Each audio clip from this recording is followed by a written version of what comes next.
There is a fifth dimension beyond that which is known to man. It is a dimension as vast as space and as timeless as infinity. It is the middle ground between radio and bar talk, between commentary and recaps, and it lies between the pit of man's Netflix subscriptions and the summit of his binge-watching ability. This is the dimension of podcasting and the Twilight Zone. These are the Zone-i-Sodes. And now your hosts, Brandon Davis and Scott McFarland. And hello to all of you out there in podcast world. This is the Front Row Movie Reviews, the podcast for people who actually like movies and TV. I'm your host, Brandon Davis, and this is episode 15 of Zone-i-Sodes. We're just chugging right along here. And I have here with me... Cheers. I'm enjoying my pint as we talk about episode 15. I'm Scott. Episode 15, and we're kind of in an interesting. We're in the middle of season 1 now, and we've kind of sort of hit a peak in terms of quality episodes here, and or at least a peak of interesting episodes. Much like a lawn dart, we have gone high, and now we are coming back down to the ground. Yeah. Perhaps. Maybe we'll see, but we're talking about episode. We're talking about episode 15. I Shot an Arrow into the Air, which aired January 15th, 1960. We are slowly making our descent to the 60s here, but descent.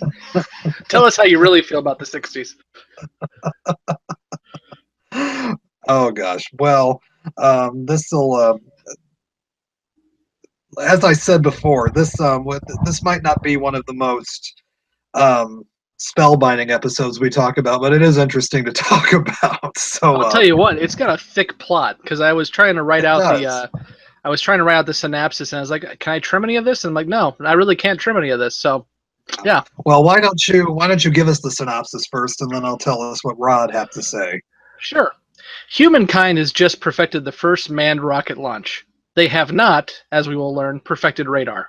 Soon after launch, Arrow 1 is lost, and the crew of 8, now down to 4 survivors, find themselves on what they believe is an asteroid.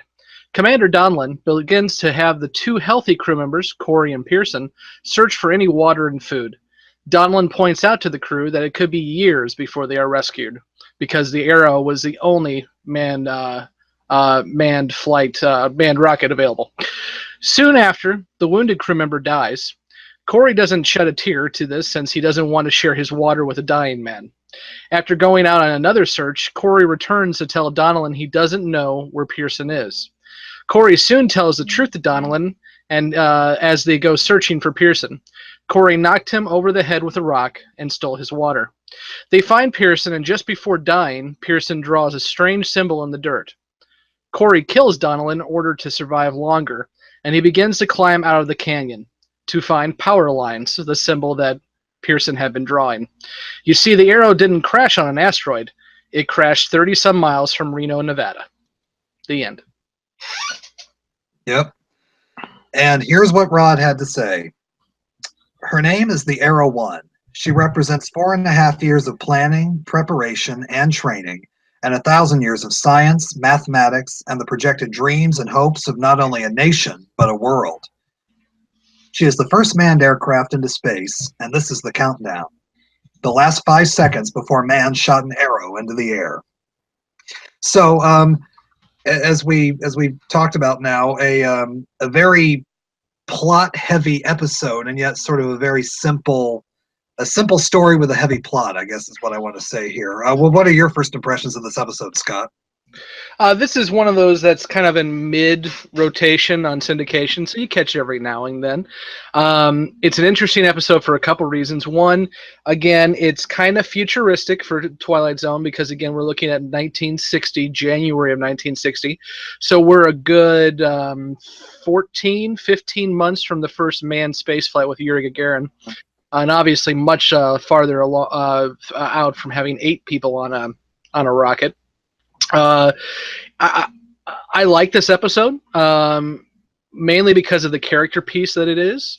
The story's kind of, hit or miss in terms of what happens when they get down there. I still don't understand why we don't have radar, since we had radar in World War II, but whatever. Yeah. I also don't understand how there's not an airfield near Reno that could pick up this thing coming down out of the sky. But once you get past that kind of plot hole, you really are dealing with morality and situational ethics, and I'll talk more about that as we get going. But that interests me quite a bit. So, as a former sociology teacher of high school students, situational ethics is really interesting to me.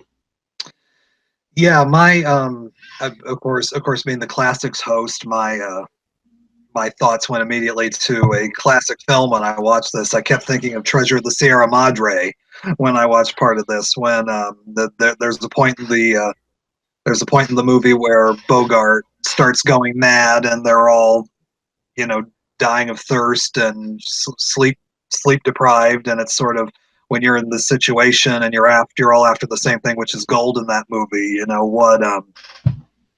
What is the ethical standard that you're trying to set here? Are you killing people in desperation or whatever? So it is an interesting episode. This is one that I don't think I'd seen. Maybe I'd seen it a while ago, but I didn't really have any recollection, so I wasn't quite sure what the twist was in this episode. But you can there's this kind of melancholy overtone through the whole episode that something's off. Yeah, I can see that. And but yeah, as you said before, we're in the 60s now. We're in the race for space, and we've seen within the last group of episodes, there's been a lot of episodes that have had to do with space travel or just exploration. Episodes like The Lonely or and The Sky Opened, but yeah, I thought this episode was very good. I felt like it was a very nice, simple story with a very nice moral tale. It was kind of like a fable, but a little heavy on plot. I felt like they were trying to cram too much into a little space. But once again, I think very, very good performances in this episode. I counted. This is the third juror from 12 Angry Men we've had in an episode. We had Jack Warden in The Lonely, we had Martin Balsam in the 16mm Shrine, and now we have Edward Binns in this episode. So 3 jurors so far. I know we're not going to get Henry Fonda, but I'm sure we'll get more 12 Angry Men jurors at some point. Yeah, well, I'm not sure Henry didn't make the wrong decision by not showing up on this show, but whatever. Yeah. But what for you? Let's talk now though. What works best about this episode? What do you think? Well, I think what really works for me is again the situational ethics conversation that we have here. When you are marooned on what you think is an asteroid or in a desert, for all that matters, and you know that rescue is not going to happen. And if it does happen, it is so far removed that you can't even plan for it. And in doing that, you know that your resources are limited to a point where you have really no food, and your water is basically 1 canteen per person. And you have on the dirt, dying is one of your crewmen. And the question is, if you know this guy is going to die, do you continue to comfort him, or do you let him go in order to help you survive longer? Obviously, Donnellan and Pearson side on the idea that you give this person aid and comfort until they no longer need it, whereas Corey is very much a survivalist and wants to do what he can to keep going. And I like that interaction between Donnellan and Corey throughout the episode. Pearson's kind of just there to keep the plot going, but Corey and Donnellan do quite a bit. And I watched this a week ago, so I don't remember the quote, but one of the quotes that Corey said was really good, and it was about morals, and I'm trying to find it now. So when I find that, I'll say it. But yeah, that's it for right now. But yeah, I really like those 2 characters. I guess when I was talking about squeezing a lot that you didn't need into this plot, I think Pearson, the character, is really more of a plot device. He's not really there. I think the the majority of the meat of the episode is the relationship between Corey and Donlin. And Donlin is this moral authority figure, and Corey submits to him through most of the episode. And it's interesting to see the slow turn at the end as he slowly begins to turn on Donlin and finally, as we know, kill him. But Dewey Martin, his performance as Corey, I really, really liked, because I think you can kind of put yourself in that situation, and I think he made that kind of he wasn't totally this mustache twirling villain in this episode. He was kind of this everyman who was put into this situation, and you can kind of put yourself in his shoes saying, okay, if I was driven to that extreme, what would I do? And I think Rod, the way that Rod painted the character in this episode, really helped to do that as well. And just the performances there work for me. And also, as I said before, our last episode we saw Third from the Sun, which was mainly, small set, small character pieces, and now we have this big location shoot that they used. It was just a few characters, but a big location shoot. So Rod is really sort of striking a balance in his episodes of, driven, character-driven pieces, but the settings now are getting more expansive and larger and everything. So it's interesting to see the kind of differences we see between episodes in this season too. Yeah. No, I think that's the thematic piece of it is something that gets used a lot, and in fact, one of a very classic movie that we'll have to do sometime, and not many people realize that it was written for the screen by Rod Serling, is Planet of the Apes, and that we have the same kind of thing there, where the crew crash land on the planet and don't realize until much later on, obviously spoilers, that they did land on Earth, just Earth of the future. So he definitely uses that again down the road. Mm-hmm. But yeah, as I said before, I didn't really see the twist coming, because if I had seen this episode, it'd been a while, and it really, I guess you could call maybe his reaction to it a little hokey, but I thought that the reveal of the power lines and the sign and everything is really well done, and was really kind of takes you by surprise if you don't know what's coming. What about this episode though doesn't work for you? I think that ending that you just said, the twist is fine, and it makes sense, and I like the fact that Corey is probably going to survive, and now he's going to have to live with this, and you kind of see that. Yeah. But just the way he kind of comes off over that canyon and sees the signs, it's kind of there's another episode that's going to come down the road, and I don't know what season it is, but it follows kind of the same idea, but in this case, it is a person who is on a wagon train, and he comes across what at the 1960s present day, and in that time it's a much more interesting reveal, because he kind of runs into basically a gas station, and there's people there. I think it would have been nice to see some civilization, maybe a car go by or something, because like the little cheapo sign that says Reno 36 or whatever miles away in the power line, it could have been a much more harsh reveal than just having Corey standing there at the end, I think, because really all you have to do is walk 30 miles and be done with it. But I think if he actually had that taste of civilization right there, and realizing that his I wouldn't call them friends, but his two comrades are 30 feet down a cliff away, when there's some kind of civilization right there, it would have been more shocking, I think. But I mean, I'm kind of nitpicking, because I do like the episode. Yeah. As I said before, it's a strong episode. I've kind of said before what doesn't work for me. It just seemed like they tried to cram a lot of plot into what could have been a simple story, and the reaction to the ending was a little hokey. But overall, though, like I said, a really strong episode. And the interesting thing is, though, watching them the way we are and the sequence that we're watching them in, if we were to see them out of order, certain episodes might stand out more than others. But now that you're watching them in succession and seeing seeing the really quality stuff that's come before and everything. It's funny how even something of a higher quality can kind of blend in sometime, and this might be kind of what this episode did for me a little bit.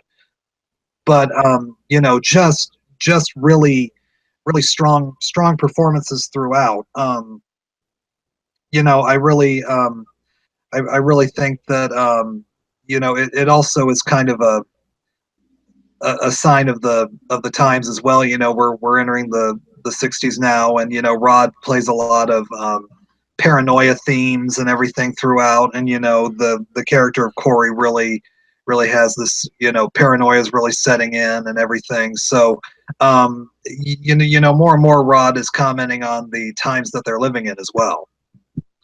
Yeah, no, and going off of what you just said with, just kind of following these episodes in order, and actually next week we're going to have what some people think is one of the best episodes of the entire series. So it is interesting kind of hitting these point by point, but I think that's why we also judge them in the way we do. I mean, because this series, for the most part, there's not many stinkers. So it's hard to judge these things amongst themselves, because it's they're just really good episodes. I think it comes down to a lot of it being obviously how Rod was able to write these things and be able to make them very good morality tales that are short and to the point and do well and kind of getting their themes across. But also, as we've said over and over again, the production team on this is really good in terms of casting and in terms of the actors they bring in. There's not much production value in this one because they're in the middle of Death Valley, but all the actors are great. Obviously, Corey and Donnellan are the big ones, but again, Pearson is able to move the plot along. He doesn't come off as anything other than another crew member, so he's not irritating or anything. And he could have been irritating, especially when Corey and Donnellan are fighting over if they're going to give the other crewman, and I forgot his name because he wasn't that important because he's dead. But they're fighting if they're going to give the other crewman some more water, and then as they're kind of struggling in the dirt with the canteen, Pearson tells them to stop because it's not needed anymore. He passed away as they were fighting. And that could have come off very, very cheesy, but the actor who played Pearson was able to kind of handle it, and I think that says something for that actor too. Mm-hmm. Absolutely. And as to go off what you said about Rod just having quality people throughout this whole thing, I noticed the name of the person who did the score for this episode, Leonard Rosenman, who was a big Hollywood, composer for a little while, and actually composed the score for Star Trek IV: Voyage Home, Beneath the Planet of the Apes, and a lot of other big movies. So he's giving a lot of people who would become major players in Hollywood later on kind of their first start, and Twilight Zone was kind of a training ground for these people as well. So high quality from the start, but Rod was giving them high quality material at the very beginning of their careers. So that's cool to see. I guess now, though, as we come close to wrapping up here and giving our rankings for this episode, any final thoughts about this episode? No, but we're going to have Poetry Corner for a moment because, as folks may know, I Shot an Arrow into the Air is the first line of a poem by Longfellow. So I'm going to read the poem just cause. This is called Filler. Sure. I shot by Henry Wadsworth Longfellow. I shot an arrow into the air. It fell to earth, I know not where. For so swiftly it flew, the sight could not follow it in its flight. I breathed the song into the air. It fell to earth, I knew not where. For who has sight so keen and strong that I can follow the flight of a song?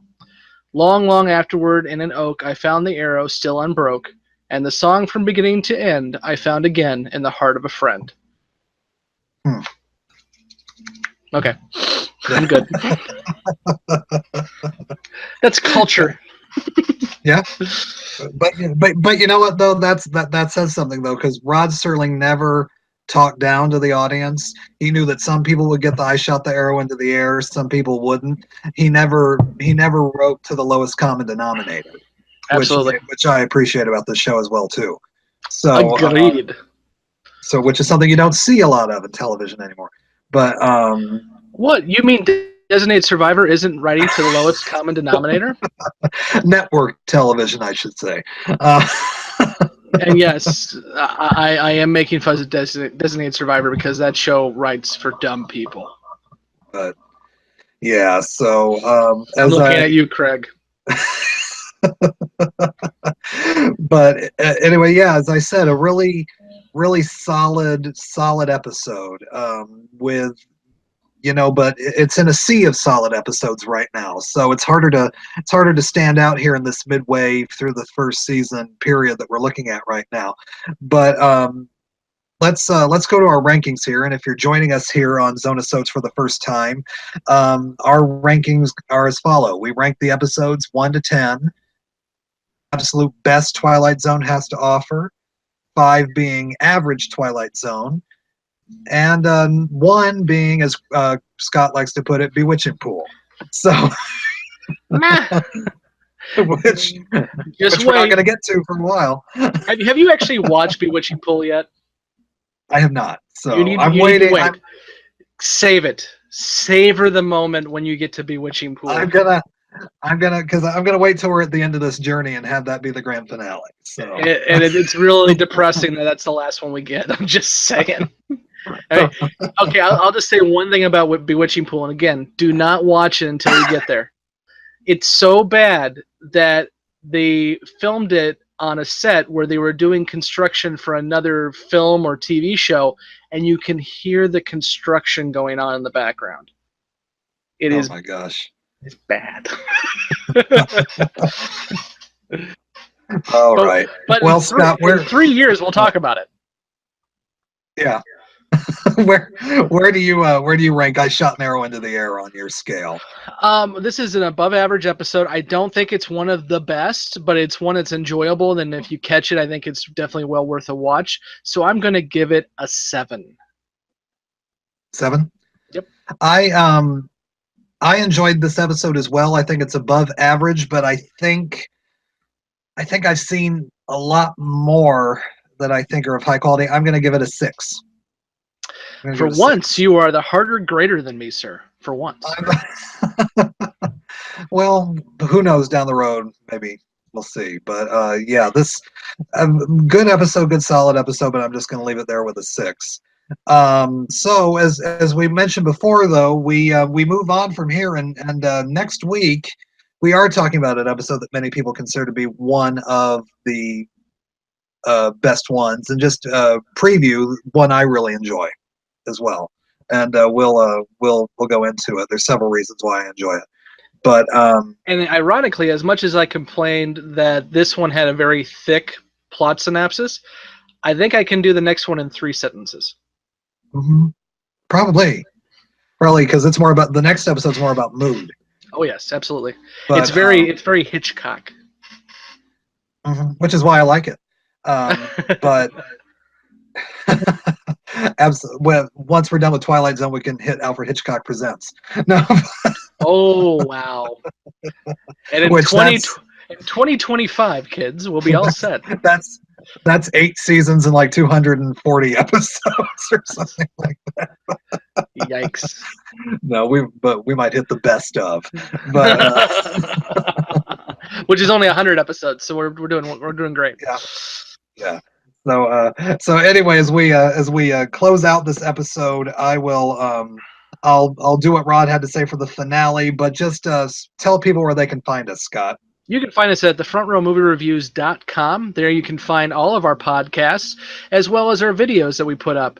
Our podcasts include Brandon's Classics, which go into the classic era of Hollywood, hence the name. You also have my flashbacks, which are not the classic era of Hollywood. It is the 80s and 90s. We have Beyond the Mouse, which are Behind the Mouse. Which one is it? Beyond or Behind? Beyond. Okay. Whatever the title is of that one, it's a Disney retrospective, and also we go into talking about the Disney parks as well too.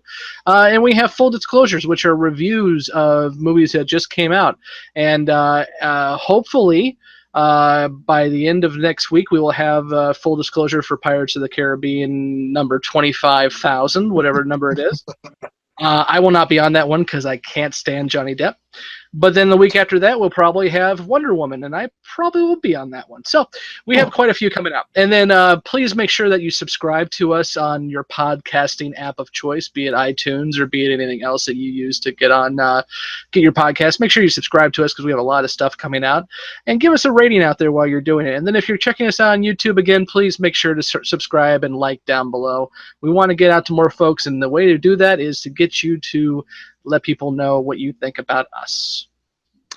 Absolutely. And now closing with what Rod had to say before I shot an arrow into the air.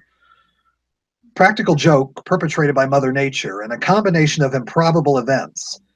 Practical joke wearing the trappings of nightmare, of terror, and desperation.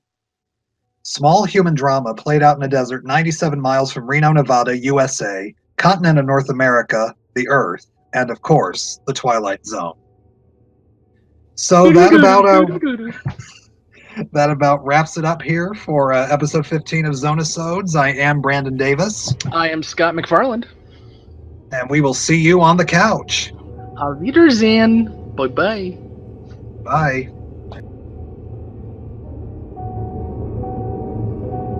Thank you for listening to this episode of Zone-i-Sodes.